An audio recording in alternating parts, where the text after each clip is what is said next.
Welcome to the ZuluOne podcast. Today I'm joined by Oana Tanase, a systemic facilitator and teacher at Coaching Constellations. Her background spans family constellations, embodiment, and organizational leadership, all rooted in one idea. We don't heal by fixing, we heal by including what's been left out and how that is affecting your life, your work, and your business. We'll talk about her journey and how systems carry what we can't see and what it actually takes to create real change. Let's begin. So my body full of ghosts. My father's father haunts me. Now he's drowning on the coast. There ain't no... Oana, Hi, John. how are you? Good. Thank you for joining me on the podcast. Thank you for inviting me. It's a pleasure. I know you're from Romania originally, and I am. Romania has a beautiful beginning of our story in family constellations. And to see facilitators from Romania is just really a beautiful thing. We did our first constellations in Romania in 2006, so 20 years ago. And just like how resilient Romanian people are is something really beautiful. You just learn so many things about people, and especially with the group that we were with psychologists and psychiatrists in near Brasov in the Carpathian Mountains, right? It was just beautiful, beautiful place. And we were in this hotel, and we would just kind of spend these 10 days, 2 weeks doing family constellations all morning and all afternoon. And it was really beautiful. It was, I have just a very special place in my heart for Romania as a country. So Oana, how did you come across this work, and how did you get into family constellations? Tell me a little bit about that story. 2014, I was just going through what I would now call an existential turning point. I was really in search for aligning my work with my soul, not really having a clue what that means, and somehow stumbling upon coaching and starting a journey in coaching. In coaching, I started to first encounter this subject in relation to working with teams. It was just with the corner of my eye, I saw the potential for this work, embodied work, field work in teams, and I think that just created the first spark. And then I had the chance to actually go to a family constellations workshop, and I could just begin to feel maybe some sort of a calling, a deep search that has led me then to search for business constellations, which got me to John Whittington and his approach to applying this way and this philosophy to working in organizations and with teams. And then I started a journey with becoming first a trainer in organizational constellations. And then, of course, I trained in family constellations as well and other modalities of working with the body. And I think it's the more I do this work, the more I can just feel how the field keeps expanding.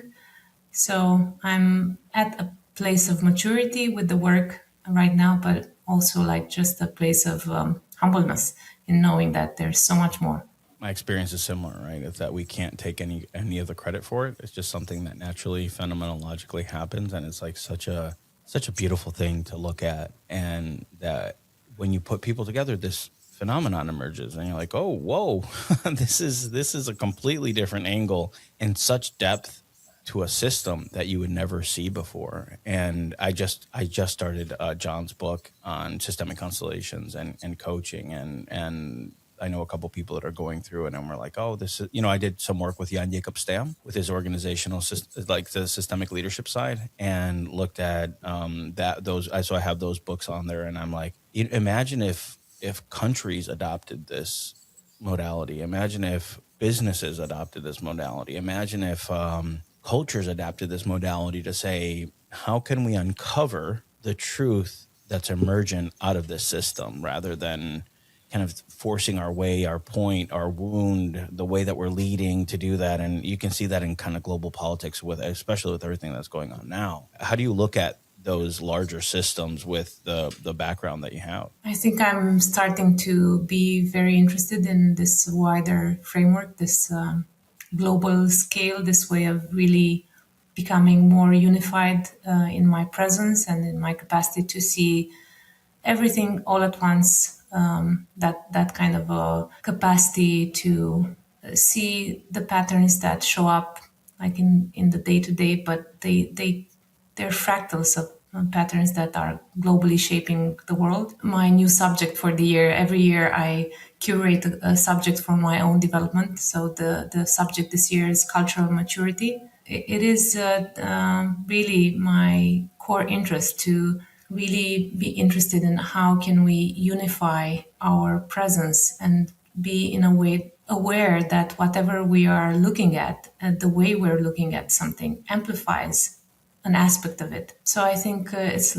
how can we take full responsibility without taking on too much? There's a paradox there. I see that as a cornerstone of cultural maturity and the way in which leaders can begin to ask themselves not whether they influence systems, but how they're influencing systems and how systems are shaping them. And so I think it's a really rich field of inquiry, and I think it will be more and more of interest. I agree with you 100%. We were doing a workshop. So I'm based out of South Florida in Miami. Jan Jacobsdam had come down and we're doing a workshop together. And, it's somebody had brought up the country of Brazil, and they were standing in the middle. It's like, I want to heal Brazil. And Jan Jacobsdam was like, you can't. You're a Brazilian, but you're not the leader of that country. So you're not responsible for it. You do not have the ability to respond for the country as a whole. So it's about the appropriate influence that you have over the system. You can say, I'm going to heal as a Brazilian, as a part of a larger system, but you can't heal for a country. And that just fascinated me to just give that perspective, to say, as an individual, you're one of a system. But if you were leading that business, or you're leading a state, or you're leading a country, or you're leading a city, or you're leading your family, you can have direct influence over that system. As the more you heal, the more that system aligns and lets go of some of those patterns. Yes, I think that's ideally where the leadership conversation will begin to move. I mean, it's we're shaping culture. Culture shapes us, and there is an inertia that just is. Yes. I think there's a real sense of stewardship that we can begin to have in relation to the cultures that we create, because that will influence really significantly the way people feel in those cultures, the way people are able to cooperate, what they're able to bring forward in their work. So I think this role of stewardship will become more and more important. I have just 5 different lanes open up in my head, but I really want to go I could talk to you for hours, right? Because this is the stuff that really opens my mind, right? So the maturity model, this talk to me a little bit about that, because that's fascinating. I just love the word responsibility because it contains the short answer to your question. It's like the ability to respond. And I think that is how we can track maturity, not like some sort of label, but as a lived process in which we're always in relation to ourselves and to the system. And the more we are able to cultivate this capacity to be present, to be aware of options and possibilities and just see patterns. So the more we have this systemic language, this way of looking relationally, I think it just broadens our capacity to be responsive here and now, not coming from a management model, not coming from but really coming from the wisdom of the moment. And in that, I think we are able to really meet parts of ourselves. So I think in this path of maturity, we get to meet ourselves and see who we can become, what we can remember when we can really be in the moment, not hijacked by prior sort of rules of belonging, but really aware of how patterns organize perception, but how we actually in that space of cultural maturity we can take another step back and see the patterns. and see what is needed of us right now. I think it's both a practice and just a way in which we can become aware of ourselves. So it has a practical side, but also there's an inner attitude that supports that. Like philosophical, but also operational. Yeah. Yeah. Yeah. I was kind of reading something before I jumped on the call, and for some reason this popped up. It was, Carl Jung says, until you make the unconscious conscious, it will drive your life and you'll call it fate. And I'm like, how do you talk about that for a collective? So it's like, until you make the collective unconscious conscious, it will become a pattern and you'll call it history, right? It's like, if that applies, and like many things, if it applies in the individual, it applies in the larger system. And that's what I love about the systemic constellations aspect of this work, is because you can start saying, oh, that country has a universal trauma resiliency or wound that you can start seeing for how the country behaves in a collective unconscious way. And I created this, and I'm kind of messing around with stuff, and I'm messing around with these concepts. I do that a lot. And I created a universal trauma resiliency score. And the idea is a country's historical trauma that hasn't been addressed and the institutional structures that it's put in place to deal with that trauma. So Rwanda, as an example, South Africa, but also North Korea, right? So you have these, and you see how the trauma or the system has its own, lack of a better term, I know this is a terrible term, but its own flavor, has its own brand of systemic entanglement, and it pops up in different places. I'm from Venezuela, you're from Romania. We've seen how countries go through their own working through these systemic things and say, there is something that happened 20 years ago that Romania has adopted from their psychological body, this systemic trauma work, and said, when you start seeing, when people in Romania talk about Saturday as in sign language, they go, this is sign language in Saturday, because Saturday was the only day that the water was turned on during communism. So that systemic memory that happens in a culture between the Russian-Romanian War, the systemic trauma in everybody's body and everybody's system, you start seeing how that has its own, I don't know, brand is not a good word. Flavor is not a good word. I struggled to find the right word to uncover what that is, but it's what this track that you're going down, I think, is the answer. Like, to make it as, as bold as that statement is, it's like, until we make this stuff conscious, it will just run the world, and we'll say we don't have these patterns, we don't understand it. I agree that becoming more and more aware of how culture shapes us and how we transfer our agency to patterns in that space of just going with the pattern. It doesn't really mean going with the flow. It just means going with the route that we know. And I think that you've really highlighted this reality that everything sort of lives in our body as a memory, as cellular memory, I guess. And last year, I stumbled upon something that I keep saying now: the body keeps the score, and the soul rewrites the story. Ooh, I love that. I love that. I love that. Oh man, that is a powerful statement. Can you say that one more time? So the body keeps the score, and the soul rewrites the story. That's beautiful.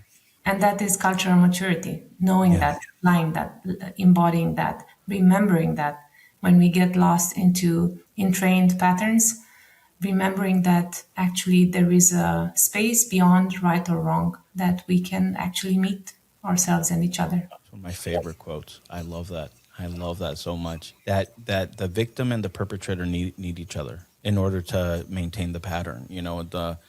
And I've talked about this a couple of times, but we do a lot of constellations down here in Miami. And I was, for some reason, working through my own perpetrator part, right? And I have been a perpetrator in my life. That is true. I was dressed all in black, and I'm in this constellation. We're doing family constellations. And the facilitator, a dear friend of mine, was like, hey, would you come and represent this energy, this perpetrator position? I'm like, yeah, absolutely. And I had this person that was from an ethnic minority in Russia that had been persecuted. And this person was representing that ethnic minority, and I was representing the perpetrator. And this person that was representing the representation was like, how could you, this righteousness, this divine righteousness. And my representation was like, who do you think you are? You need me as much as I need you.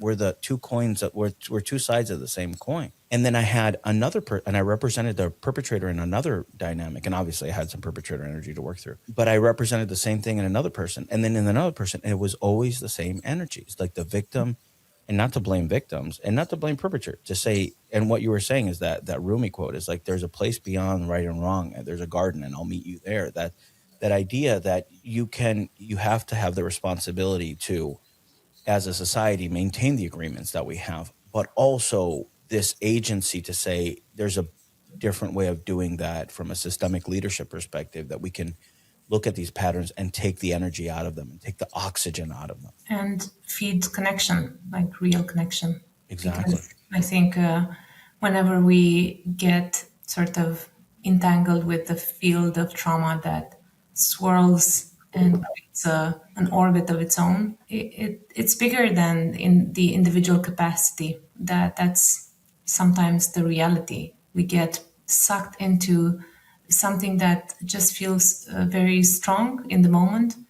And yet, when we keep coming back to connection, to the ability to see each other, the new possibilities that we get to be witnessing the intensity, witnessing the history from a place of relational presence. And I think a lot of the work that we can do with leadership and with cultural maturity is to know that we don't have to heal everything to remember how it is to be in sacred reciprocity with one another.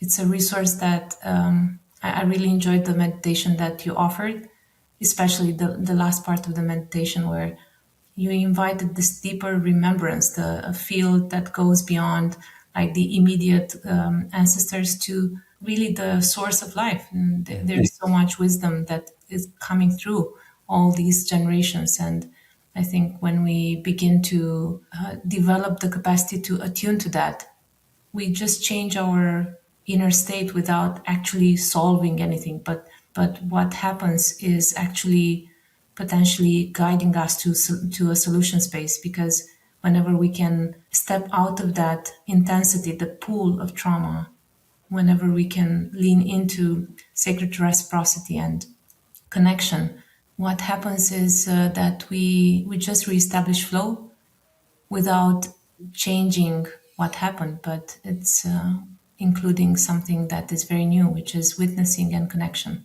Yeah, that D, all the above. It's like the solution is all the above, right? To say you can include the tragedy that happened and also the joy and also all the things that came before, and you can include and integrate all that. And I was having a conversation with somebody last night. It was like, it's constellations is a returning, it's a remembering, it's a returning to who we are as a core, that intuition that we have underneath our trauma, underneath our wound, underneath. And trauma, the word trauma gets so trivialized, right? They're like, oh, this is my trauma, and the pop psychology or whatever. And so it like loses its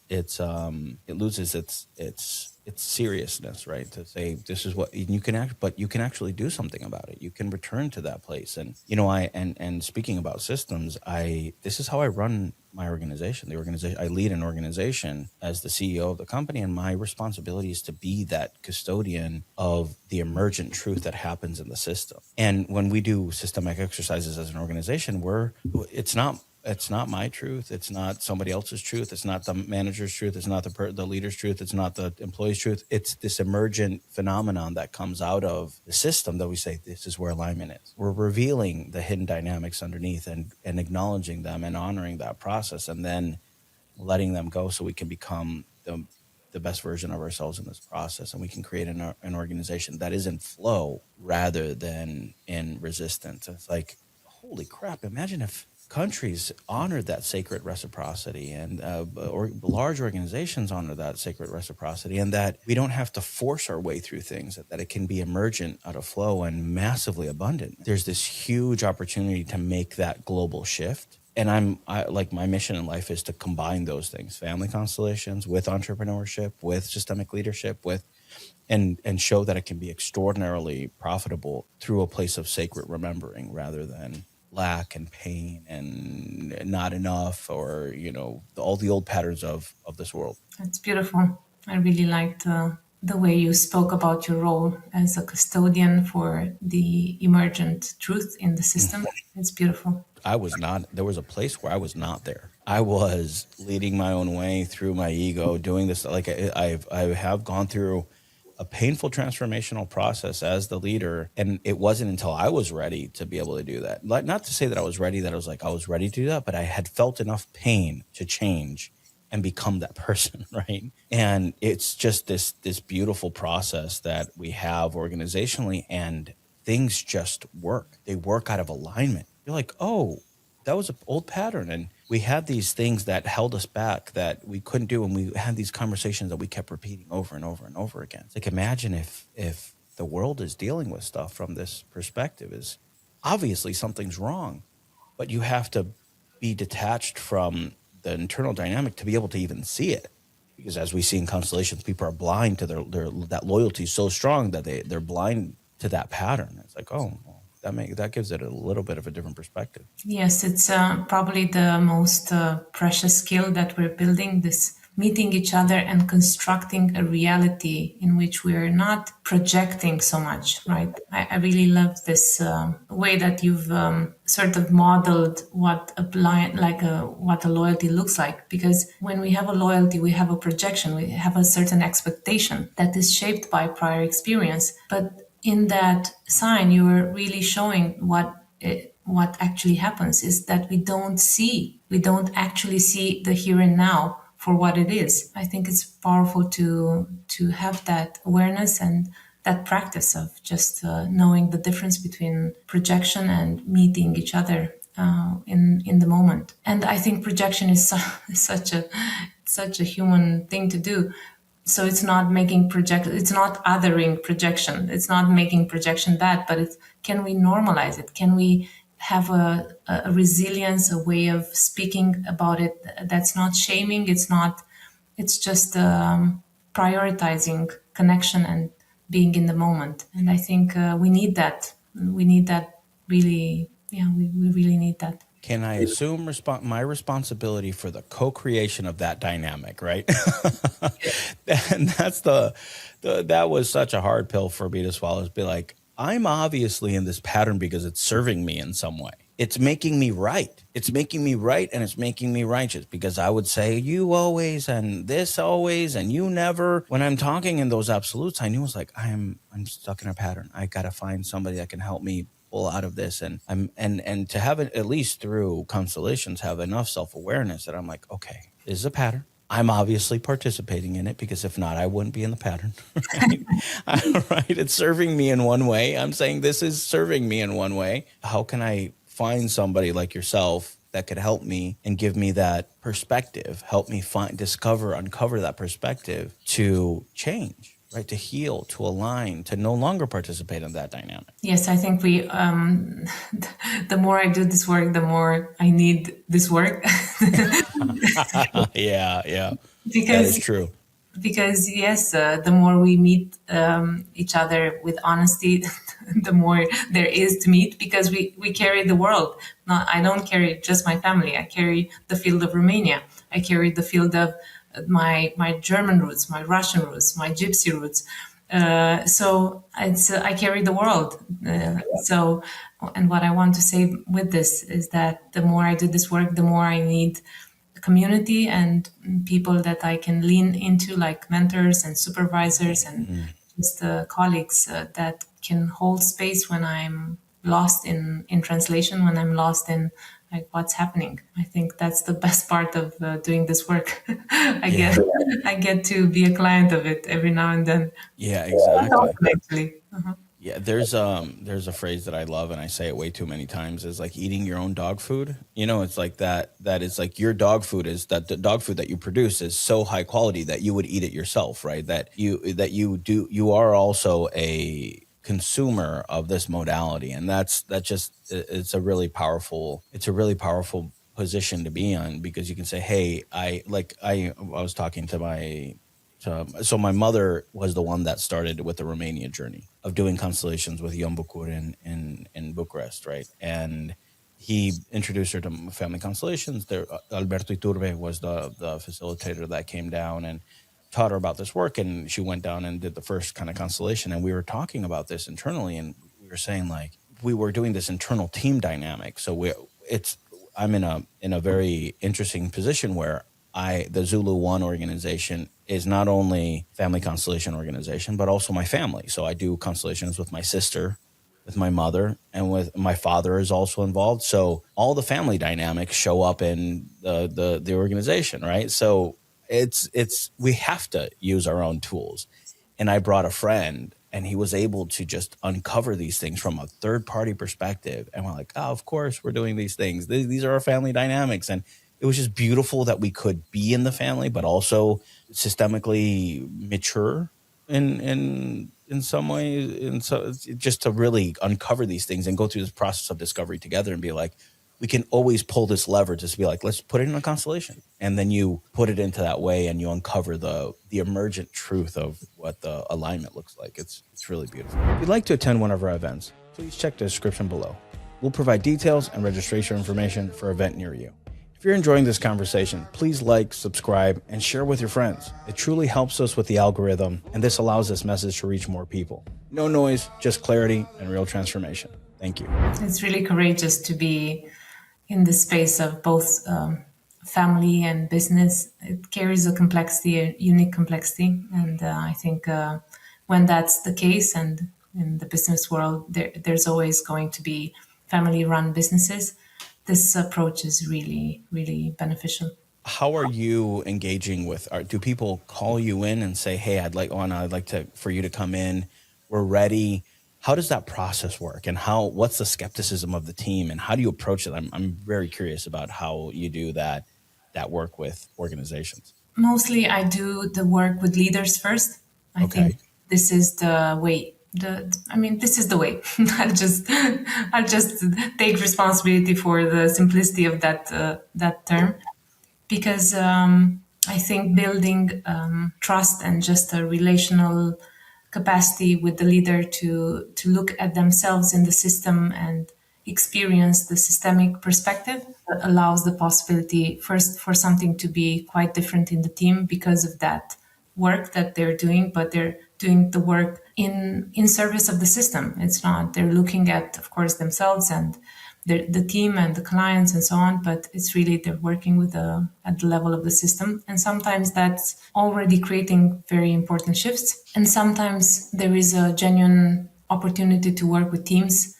And I take quite meticulous care in contracting with the leader, having conversations with each member of the team, because the more we work with an intact team, the more ripples we create. So rhythm in working with teams, I would say, is really important, especially when they're going through some transition. So there will be likely tensions and just upheaval. So the more that the system is going through a bouncy period, the more what's required is to just slow down and be minimal and be respectful, because in a system, when you create ripples, it has a slow inertia, but it does have potency. So it's like homeopathy almost. You really need to be mindful of how you offer this when you're working with the team in the room.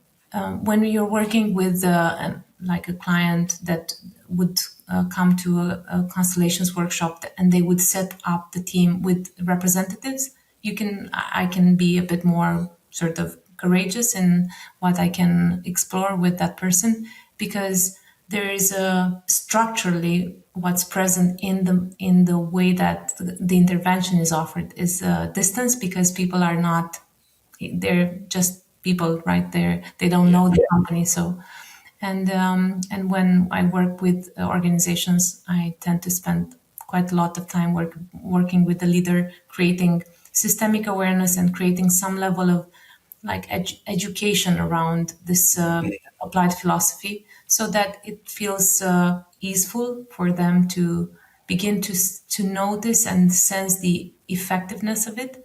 So, because it's really about creating more agency with the work that I do in organizations, creating more agency for people to recognize the patterns, to be able to speak of them, to map options and solutions. The reality is that systems, they, especially when they're trying to seek some sort of equilibrium because they're off balance, they will create a strong pull for consultants and coaches to be somehow trying to solve or just become energetically part of the system. Yes, that makes sense.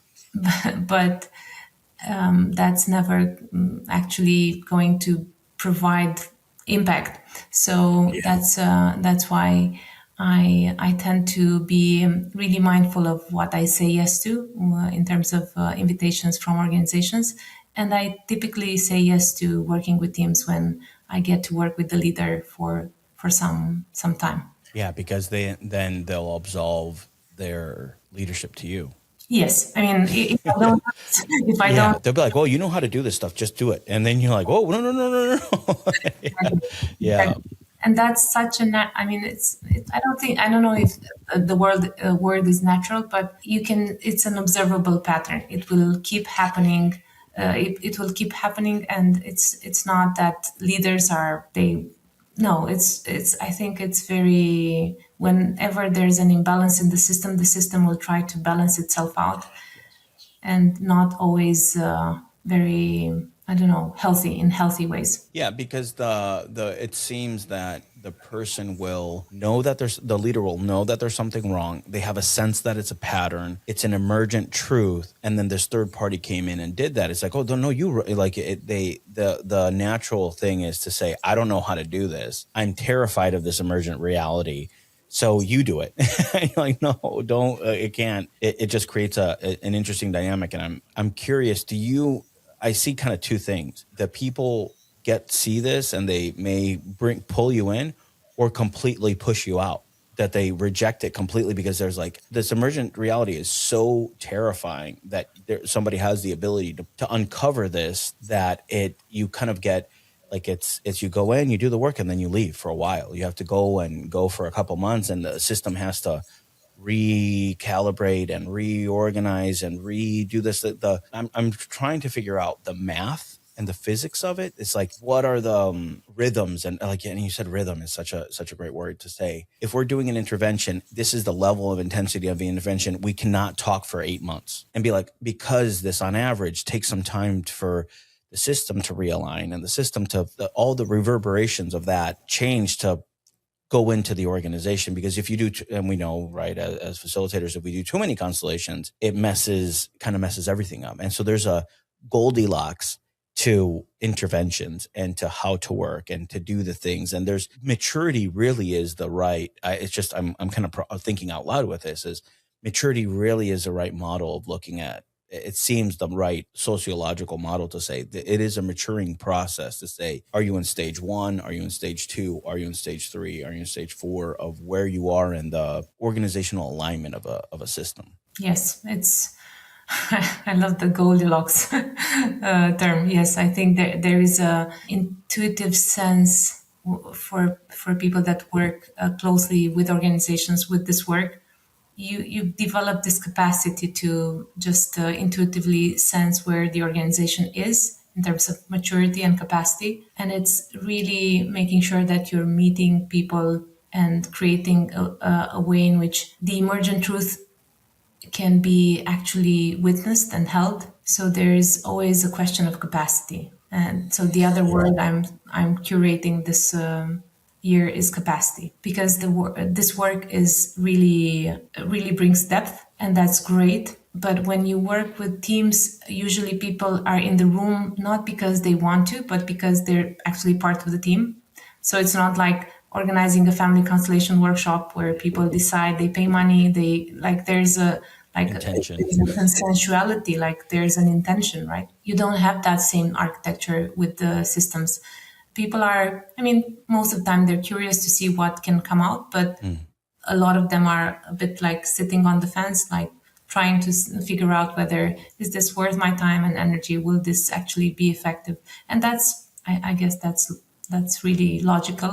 Understanding that whatever we're doing as systemic facilitators, it's in the context of a psychological contract that feels different. So then the way to support constellations, and this is why I really respect John and his work, because he has really been skillful to create this titration, this way in which the rhythm has to be in alignment with the capacity for people to meet the emergent truth in a way that it becomes beneficial, productive. It doesn't overwhelm or it doesn't create this immune reaction of like, let's kick the consultant out. Yeah. Like, Systemic resistance. Yeah. it's Let's kick the consultant out. Yeah, absolutely. The systemic resistance is part of that, right? Is the natural reaction of the system wanting to stay the same. exactly. And Yeah. so there's the window of tolerance. Sometimes it's really narrow and sometimes it's wider. And of course, the more the leaders have just a connection with themselves and a maturity of presence, the more that they will be able to create this window of tolerance, this capacity. So the team borrows to a certain extent the capacity of the leader, not borrows, but sort of there's almost like a I don't know, a mathematical function in which whatever the level of the team is, when there's a leader that has this capacity, this wider capacity, that will have an impact. And also the trauma score. Like the trauma score, like there's this I've always thought about this as when you're coming into an organization, the speed also. It's like you go in, you're like boom, and you make a movement and then you retreat. And then the system goes like boom, and like it closes up and has this capacity for like, and then the movement changes and changes and changes and changes, and then it softens and then it goes down, and then suddenly you're in a different place, and then it opens up a little bit for it, and there's a texture to it, and I like there's this texture to it that's so interesting, and you can't there's not many people you can have this conversation with, because I think it's this phenomenon that comes up that people that have facilitated in systems for a while kind of see this part, that and that's where that universal trauma resiliency score comes from. It's like the capacity not only for the depth and width and intensity of the trauma for a country. This is mainly for country or social movements, but also their internal resiliency score or systems that they have for resiliency. So, the truth and reconciliation councils where people are acknowledging the truth and the perpetrators have voice and you're returning dignity to perpetrators. And then you start seeing like the universal or the historical traumas that country is going through. And then you can see how that has a texture to the culture. And that's, I think, what we're talking about in systems as well, in businesses, is in an organization, it has a cultural fabric or a texture to it that you're like, okay, the leader has this type of score, the organization will have this type of score. You have to go in, go out, let it inoculate in some way the system with this little movement that creates space for a further intervention in the future. This is a fascinating conversation on many levels, because kind of exploring this together, which is interesting. It is, and it's very timely. I think a lot of organizations are looking for just a different way to organize around alignment and flow, because the new generations are just, they're coming with a different set of cultural patterns. There's a growing need for some collaborative way of being together in the space of business that creates a balance between structure and emergence. Yeah, I think flexibility and resilience, which are, I think I would say they're signs of healthy businesses. But I think we're sort of trying to figure out how to do both. So I think in that space of having these questions, I think your podcast is wonderful, because it just brings the world some different questions to have that leads to an inquiry, right? Yeah. So a question to hold: how can we honor structure and hierarchy and management and processes and roles and so on, and then create this way in which we begin to harmonize as a creative flow, and just knowing that we're like a flock of birds to a certain extent. So we are also just operating as an organic system. And that comes with the complexity of emergent truths, emergent patterns, and just sensing our way in terms of way forward. I think there's going to be a lot of room for such conversations in the future. And I'm really glad we get to do this now. What's coming up for me is that in his systemic organizational book, and Jan Jacob Stam's the three consciousness, of the individual, of the group, and the evolutionary force, and that there's an interplay amongst them, and the opportunities that we can say there's another factor playing into your organization that you're not even measuring. And I think the knowing that our, these emergent generations that are coming up, that are coming into their own, that are learning things, can start seeing that because there's so much technology, that there's these patterns that are undeniable. And there's a math that we're not even taking in. There's a physics that we're not even taking into the factor, that call it dark matter, and they say like the universe is made up of all this dark matter. It's like, well, there's this systemic intelligence or unconsciousness or unconscious that are connecting all things, that there's a memory to it, and it has an influence on us. And we're not necessarily even measuring the factor and say, why are things failing? Why is there so much resistance? Why is it out of flow? And I think systemic and family constellations uncover those dynamics and say, the thing that you thought was there is actually there. And it's this big or this big or this big. And you can actually make these movements to align it and heal it and uncover it and it fully integrate it and grow out of those patterns. That's a beautiful reflection and a beautiful description of how this work can create more awareness. And so I really appreciate that connection that you've just made. Yeah. So Oana, what do you see as the future of this work? Like, are you seeing it going into governmental organizations? Where do you see kind of the emergence of things blossoming in the future, in the next 5 years of it? My hope is that it's going to be more and more adopted by leaders as a leadership development track, because I think it's easier to imagine a future where people begin to question, like, is there a better way to do this? Like, to do entrepreneurship? Is there a better way to be a leader that allows me to be just as at ease with my role and also experience a good level of satisfaction with life? I hope that there will be a more interest from leaders to have a developmental path that is not only business oriented, but rather it's oriented in understanding relational systems. So I think that this will become part of business schools. I don't know if there's a standard training in organizations. I'm pretty sure there's not, but I hope that it will become fashionable to have like the level 1 fundamentals of systemic coaching and train in organizations where people get to map their system and have a basic just awareness of how impactful patterns and dynamics are and how impactful our awareness of these patterns. So I think it needs to become a skill that we can start having in organizations, so that it just lessens the effort. Because most of the people I meet in organizations, they're not really struggling with day-to-day role. They're struggling with the dynamics, with the climate, with the energy being consumed without actually creating a creative output. So I think the more we get this out there in terms of this is useful for leaders, this is useful for teams, can we have the ABC of systemic awareness and into the fabric of how we operate? And then can we create the practices that, as you've mentioned, you do with your own team, systemic exercises?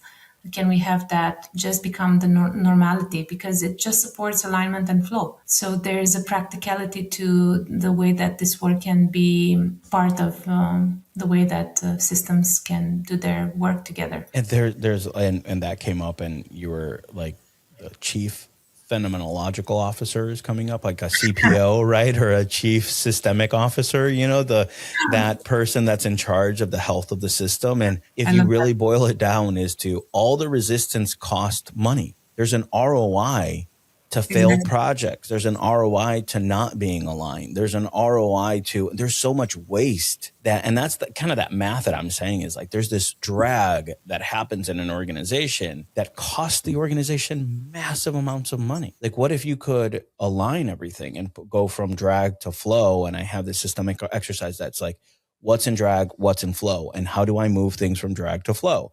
And there's an ROI to that. To say failed projects and initiatives and everything, Meta, the Facebook, they threw away a $80 billion thing because the glasses, right? They put away the whole Meta universe. Somebody will have to fact check me on that, but it's like $80 billion initiative that didn't grab. It's like, that's a massive amount of waste that could have been reinvested in alignment and flow and the organization of what is emergent that the field is telling us that it wants, rather than us making these crazy ideas and having to implement them. That's wonderful. That's really, I mean, it just makes sense. And the only reason why we're not doing that is that there's a culture that we belong to in terms of business, where business is driven by strategy and like sort of like a heady space where we just operate from some assumptions about what intelligence looks like and what good leadership looks like.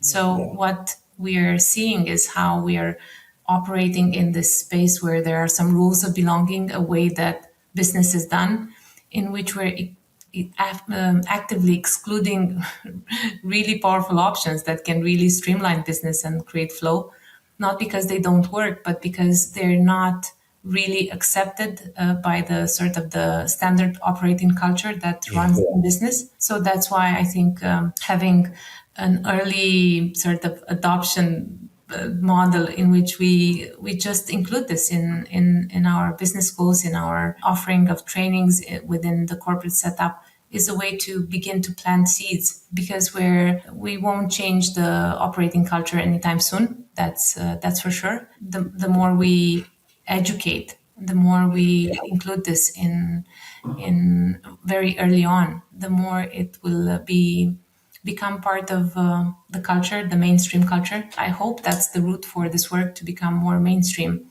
And I think this way of speaking about culture maturity, systemic coaching, systemic leadership, it's a way to create this bridge. We do need this bridge between this phenomenological work that brings depth and brings wisdom and connects it with the capacity and with like some of the processual, like the day-to-day reality in terms of business and what leaders are thinking of in this space myself. So I'm learning just as much as I need to learn just as much as I'm teaching, because I think there's a growing need for this work to be offered within the organizational space. So I've had this dream of creating a private equity firm that deals with these guiding principles, right? That this applied philosophy that you can acquire businesses through this process. And I deal with a lot of mergers and acquisitions in my day job. I recently did this.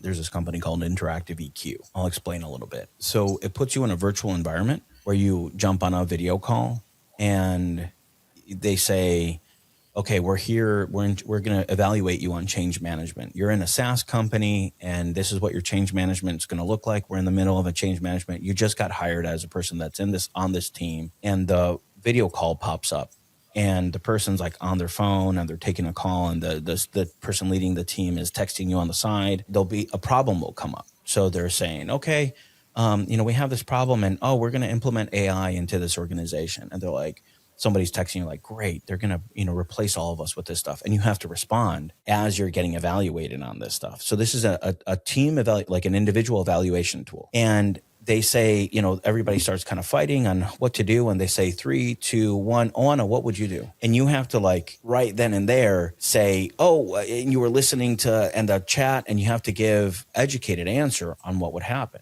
And then the conversation, they're like, okay, all right, perfect. And then the conversation continues, and they keep talking, and they go deeper into the conversation, and they say, so what are the pros and cons here? Oana, what do you think are the pros and cons? And you're like, whoa. So you collapse to your base configuration. Does that make sense? So the evaluation, yeah, exactly. Not pressure at all. Right. And why I'm bringing this up is that I think you collapse to your trauma.